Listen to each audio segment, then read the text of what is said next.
Hola YouTube fam, welcome back to my channel. I know it's been a couple of weeks, but I am back in action. In today's video, I am showing you 4 areas that I went through in my kitchen that often don't get enough attention. So now that COVID is here and we have so much time on your hands, I wanted to inspire you to maybe clean these areas or others that you overlook. So if you're interested in this video, stay tuned. If you're new to my channel, be sure to subscribe, hit that subscribe button as well as that bell so you don't miss any uploads from me, and we're gonna get right into it.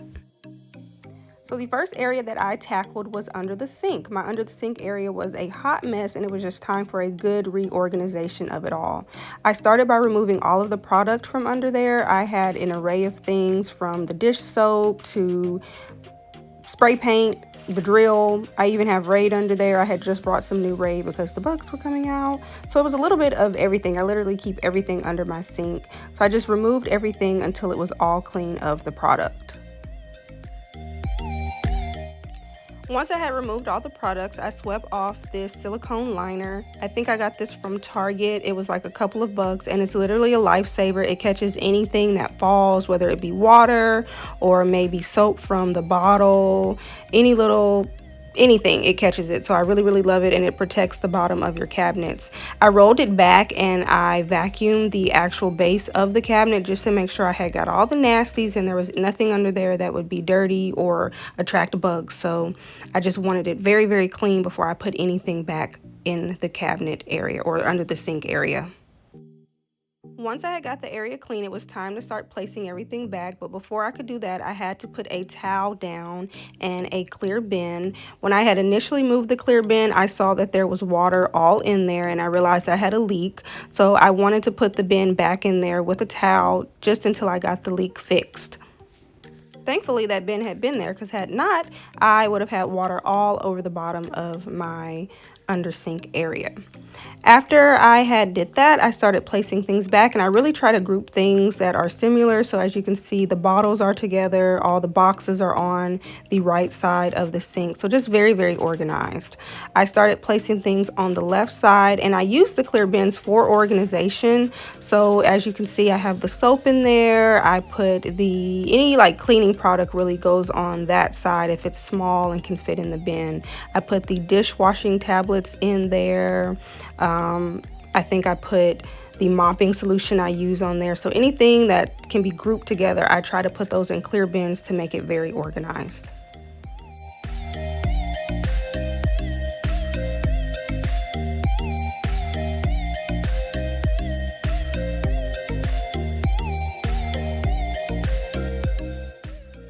The last thing I had to do after I replaced everything was put the bottles back. So I have an array of bottles as well that are pretty much cleaning products, from Lysol to Windex to my Pledge multi-surface cleaner. So I just put those. I was really trying to find how I wanted to do them, but I felt lining them up would be best because I actually had more bottles, and now there's even more under there because what do you do during quarantine? You clean, so you buy cleaning products.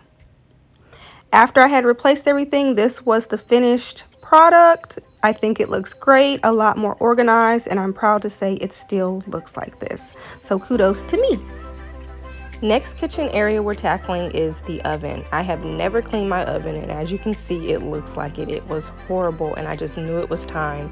So we are tackling the oven, and it was a big job. For this project, I'm using Easy Off Heavy Duty Oven Cleaner. I got it from Target. It was like $13. The instructions say to preheat your oven to 200. I took out my racks because I'm going to do those by hand.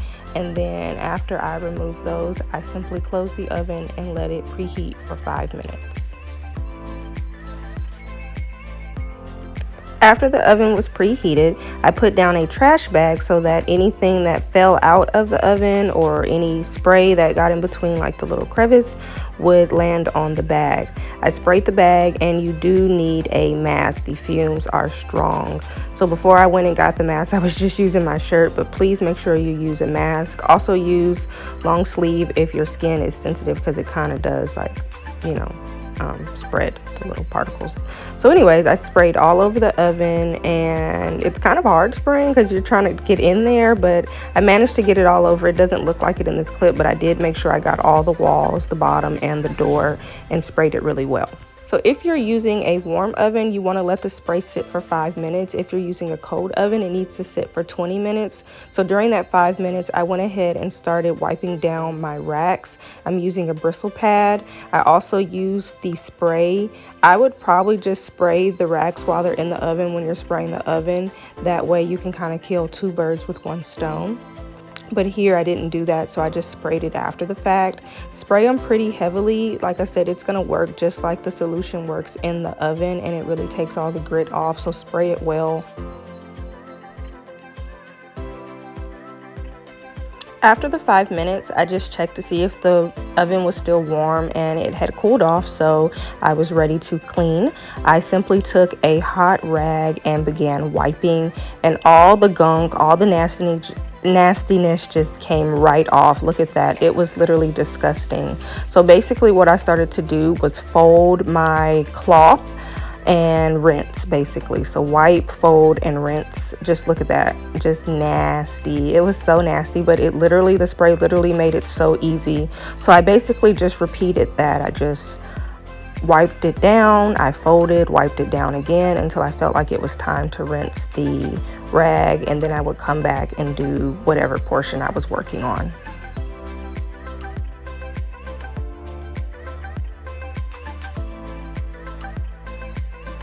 I ended up wiping the door down maybe like 4 or 5 times. It was quite repetitive, and that pretty much went for the whole oven. You're gonna have to wipe the parts down several times, so just be prepared for that.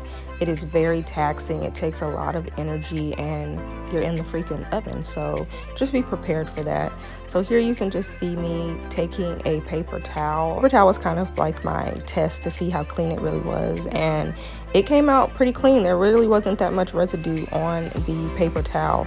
I also kind of took my nail and went around the edge of the window just to get the little, gritty grud that was stuck kind of in that crevice. So that's what you see me doing here.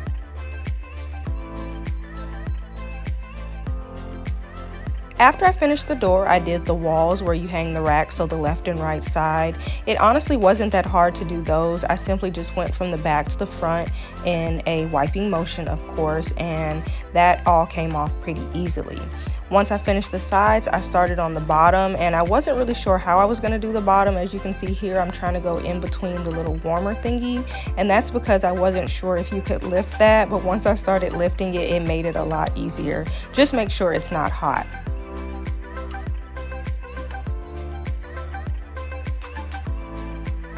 Cleaning the bottom portion of the oven was honestly the hardest. I don't know if it was just because you were scrubbing so much or if it was because you were having to lift the baking element to get underneath. I don't know what it was, but it was very tiring. You really had to put some elbow grease and some muscle into it, and I was just exhausted. Also, just something to note, don't be afraid to lift the baking element. I wouldn't say like go and just be bending it and all that, but don't be afraid to like lift it to get underneath there. I think it's completely safe to do that, although I haven't used my oven, so maybe I should check to make sure it's working fine. But I do think it's okay to lift the baking element to get underneath there. Just be gentle, of course.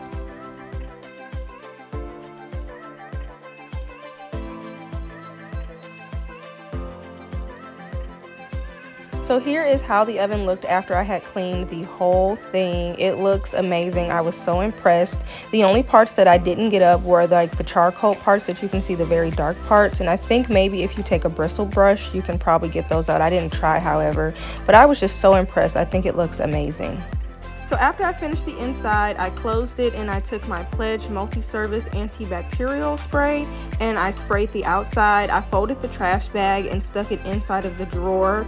Your stove may be a drawer compartment or it may be a broiler, so it just depends.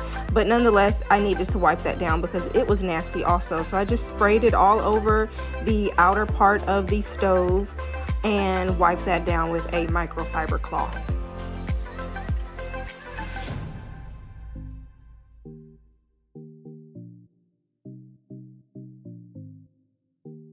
And voila, here is a spick and span clean oven. Sparkle, sparkle, shine, shine. I am so proud of myself. It was the hugest task ever, but I did it and it looks amazing.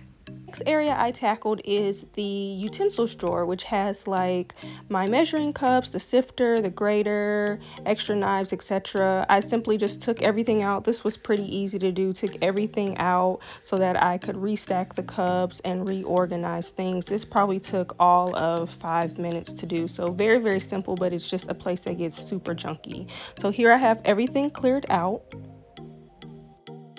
And here I am beginning to put everything back in. So I just stacked all of the cups, all of the measuring cups back together, and I have 2 sets because I found that when I was cooking, I would be like running out of measuring cups, and so I just bought 2 sets. I really have grown in how much I cook, so I just needed 2 sets. And so I have 2 sets of cups, 2 sets of spoons, and I didn't know how I wanted to do it, so you can just see me playing around here, but eventually I got everything in there in a way that I thought was organized and most accessible.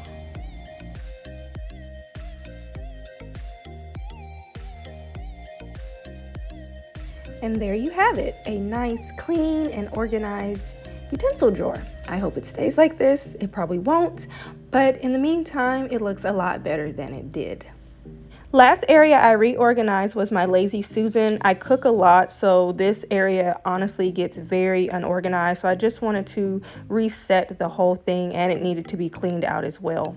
So I started by removing all of the seasonings. I literally have tons of seasonings. I actually just brought like 2 extra onion powder and garlic powders because I use it so much. So I just took everything out, and I have a problem when it comes to seasoning. So it took me quite some time to take everything out.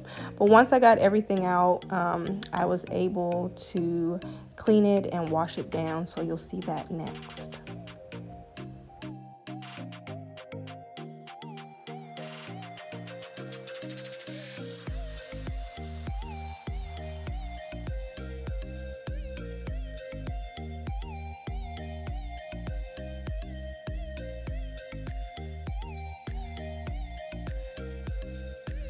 Once I finished cleaning the Lazy Susan out, I began replacing the seasonings.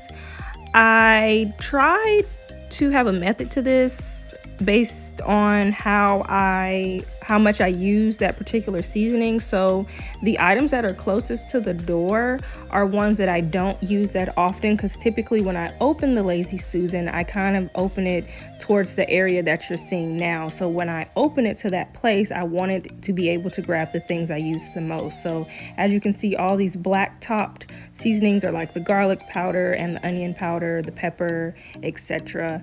And that area pretty much is just everything that I use the most. Old Bay, adobo, everything. After that, I simply just kind of placed everything else in a place that made it look the neatest. Next area was the bottled area of the Lazy Susan. I try to keep the bottles organized as well. So here you can see me placing the things I use most up front once again, and then lining the rest of the bottles towards the middle of the Lazy Susan, but also in like categories. So for example, the hot sauce and the sriracha were together, all the vinegars were together, soy sauce and other like Asian type things were together. So very, very organized. I like to have a method to my madness. Next was to tackle the bottom. The bottom was actually really, really nasty, and there was stuff down there that didn't need to be down there. So I simply just took everything out. Look at this, bows, y'all, bows, empty box. Took all of that out so I could clean it and get it reorganized. Something also spilled down here, not sure what that was, but it was brown, nasty, and sticky, so I got that up. Thankfully, it came up fairly easy, so I got that up with the rag and then used the handheld to get the little crumbs. I also placed the liner down just in case anything decided it wanted to spill or fall, and it just made it a lot easier next time for cleanup. I started to replace the items, making sure to stay all organized. Like I said, tons of snacks right now, so any extra snacks that don't fit in the cabinet, because I don't have a pantry, I put down here so I have space for that. Threw away that extra mashed potato box because it was empty, and then placed these last couple of items down there, and the Lazy Susan was finished. Here is the final look at the Lazy Susan. It looks so much better, a lot more organized. I know I can just grab and shake and salt, whatever, because I am the seasons queen. If you're not following Cooking with Autumn, be sure to follow Cooking with Autumn, because that's where I do all of my cooking. So happy with how this came out. I absolutely love it. I hope this video inspired you to tackle those areas that may not get that much TLC in your home. If you like this video, be sure to give it a big thumbs up. Don't forget to subscribe, and I will catch you guys in my next video. Bye!